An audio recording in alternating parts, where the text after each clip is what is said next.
Hey, Walter Sorrells back with more tips for the knife maker. Today, making a knife for a UFC legend.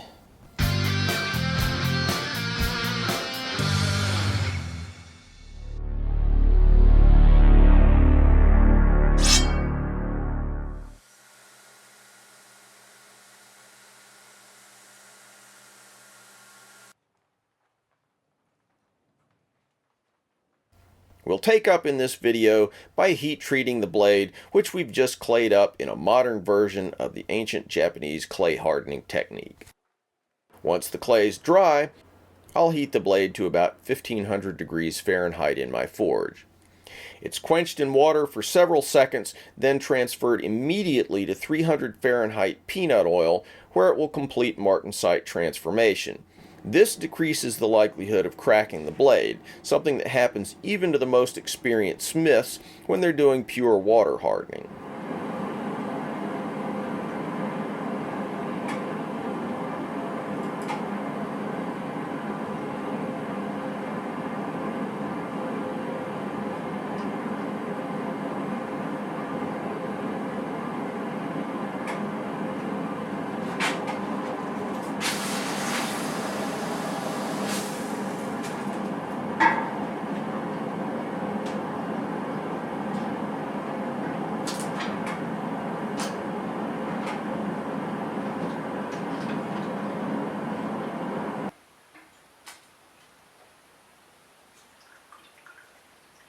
Now the blade is tempered for 2 1-hour cycles at 450 degrees.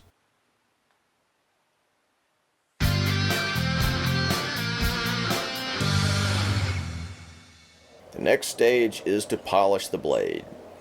Before that though, I'll shorten the tip a little. It just looked precariously thin at the end to my eye, so I'm shortening it slightly. In order for the design to stay consistent, this means that I have to change the entire sweep of the tip, grinding in a new curve that reaches at least 3 inches back from the tip, which in turn means that the entire bevel has to be reground. At this point, you have to grind much more cautiously. Even with coolant mist, over-aggressively grinding would cause the tip to overheat, destroying the hardness of the blade and necessitating a complete redo of the quench. So easy does it. One of the cool things about hamones is if you can see the hamone, you know immediately whether the heat treating worked correctly or not. When you heat treat stainless steel, you have to use a Rockwell tester to really know how the hardening worked out. But here, you can see that ghostly outline of the hamone even at this very early stage of the process, telling you that the steel has in fact hardened properly. With a practiced eye, you can draw all kinds of conclusions about the heat treat just from looking at the hamone. Now I'll use a couple of locator pins to grind the handle scales to their final dimensions. Depending on what sort of finish you're doing, you can do this now or after attaching the handles. If you plan to do any sort of permanent finish to a blade, Cerakote, powder coat, anything of that nature, these have to be trimmed dead perfect right now. In my case, I'll be etching the blade to bring out the hamone, so I don't want to have to trim the scales later. If I do, the grind marks around the tang will show up brighter than the etched portions of the blade, which will make for a slightly jarring contrast. Once that's complete, I'll begin polishing. The point of the polishing will be to reveal the hamone. In some of my videos, I show hand polishing using sandpaper on a machinist's stone, but here I'll show a little fixture that I came up with for polishing Japanese swords 10 or 15 years ago. I've actually never showed this on YouTube before. Very simple idea, super cheap, super easy. Here's how it works. The sandpaper is stretched over a sort of platen made from a piece sliced out of a recycled kitchen cutting board. I just clamp the ends of the sandpaper with weights running in both directions to supply tension. You can either grind on the edge or the flat at the top, taking out all the scratches from the grinding operations. As the sandpaper wears and loads, you just keep moving the sandpaper up, edging it up, up, exposing more fresh sandpaper. This is a very laborious process, taking the better part of an afternoon. In this case, I'm using 600 grit sandpaper. If this were an actual Japanese sword, I'd be going to a much higher grit. The grit that you start with is dependent on what grit you finished up with on the grinder. In any case, you want to remove absolutely 100% of the existing grinder scratches.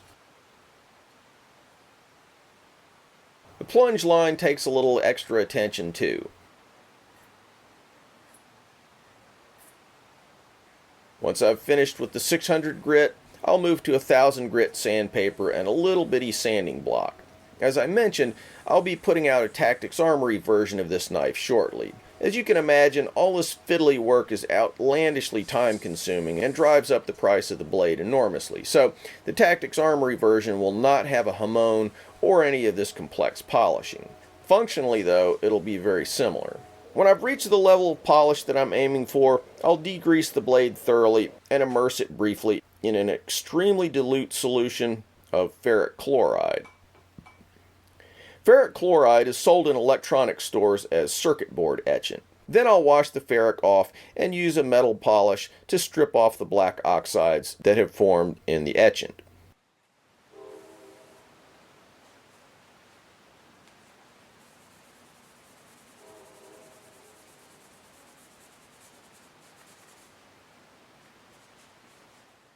Underneath, the hamon will be revealed in much greater detail because of the etch. Now I could do a whole video about this subject of revealing the hamon, so there are a few things involved here that I won't get into, but if you just repeat exactly what I did right here, you'll get a nice clear hamon. The thing that you have to understand if you try and duplicate this general process is that there's really not a cookbook formula for polishing out a hamon. Some things I can tell you do exactly thus and so is going to be the result, but not with hamons. Even slightly different steels will respond differently to polishing, and every hamon is a little different anyway. Different amounts of etchant, different kinds of etchant, all of it affects this, so you have to adjust your approach to suit the individual knife. Moreover, everybody has different ideas as to what looks pleasing to them, and you have to experiment to come up with something that appeals to your eye.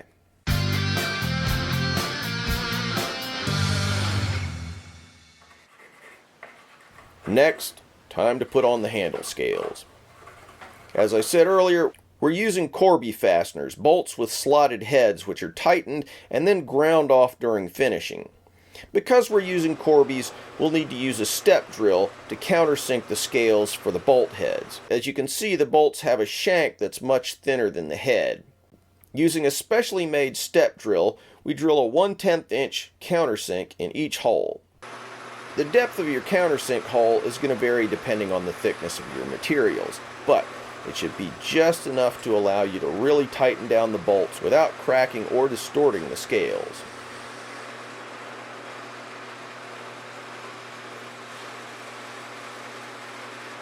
And here we go, epoxying the scales and tightening the corby fasteners.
Of course, we'll need to clean up all the squeeze out so that we get a nice clean joint all the way around the knife.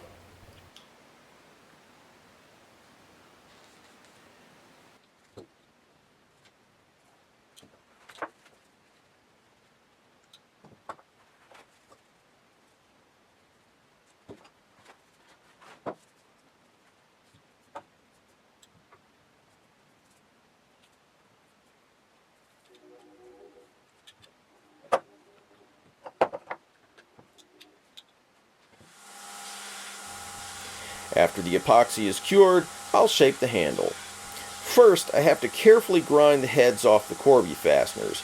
If you go at them really hard, you'll literally burn the epoxy, so take your time and use a nice fresh belt.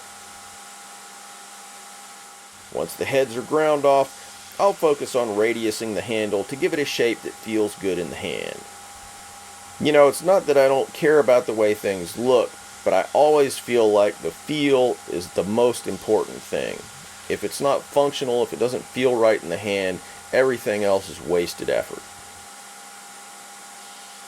Again, I'll be using all kinds of oddball surfaces on the grinder to finish it up. Parts of the grinder the manufacturer never intended you to use. It's not that they're dangerous or anything, it's just they didn't design it specifically for that purpose. You can grind down the face instead of grinding from side to side. And you can grind in this little unsupported piece below the platen. Grinding on parts of the belt that aren't backed by something hard allows you to better smooth the surface of your handle, reducing belt bump, as well as simply grinding more gently than is possible when something hard is supporting the belt. The effect of grinding unsupported gives you a finish that's equal to one several grit sizes finer. Now, I have a slack belt fixture for my grinder that's intended for exactly this sort of unsupported grinding, but I almost never use it.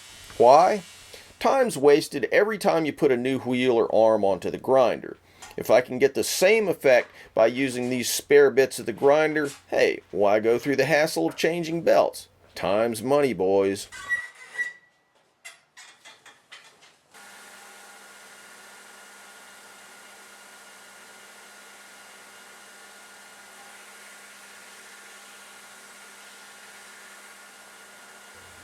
I'll finish up by hand sanding everything smooth using 320 followed by 600 grit sandpaper.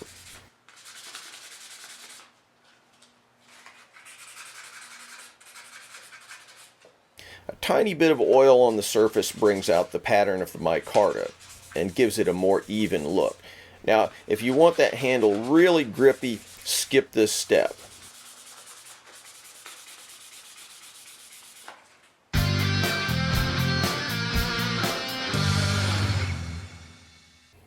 And there's the final product. Modern badassery meets ancient tradition.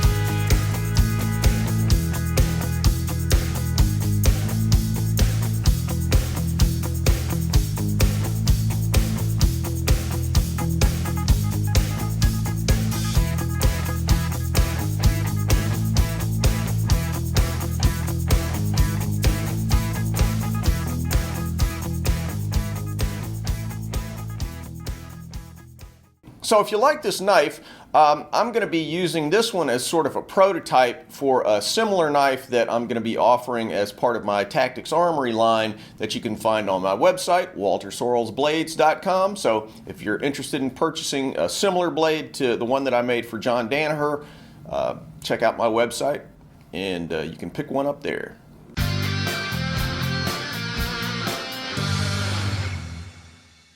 Hey guys, if you found value in this video, I hope you'll consider partnering with the channel to help us bring more videos, better videos, more knives, more techniques, all that cool stuff. Click the link to Patreon to help this channel. Also, if you haven't subscribed yet, bro, what are you waiting on? And check me out on Facebook, Twitter, Instagram, all that good stuff. Also, if you're into Japanese swords, check out my website, waltersorrellsblades.com, where you'll see more of my work and where you'll find videos about the making of Japanese swords, along with mounting, fittings, polishing, hamones, all kinds of good stuff. Now, more videos.